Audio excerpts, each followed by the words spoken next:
इश्क निभाओ। তুমি যত ধরনের নাচ পারো আজকে আমরা সবগুলো দেখব। তার ভিতরে বাছাইকৃত তুমি যেগুলো ভালোভাবে নাচতে পারো সেগুলো প্রথমে একটা দেখাও। दिल ना माने कैसे भूला। এরপর যদি কোনো নতুন আইটেম জানা থাকে তাহলে সেটা তুমি দেখাতে পারো।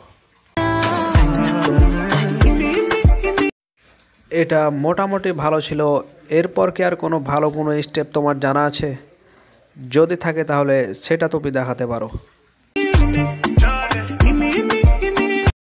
বাহ, এই সুন্দরটি আরও অনেক বেশি সুন্দর ছিল। আর কি কোনো নতুন কোনো স্টেপ তোমার জানা আছে? যদি থাকে তাহলে সেটাও তুমি আমাদেরকে দেখাতে পারো।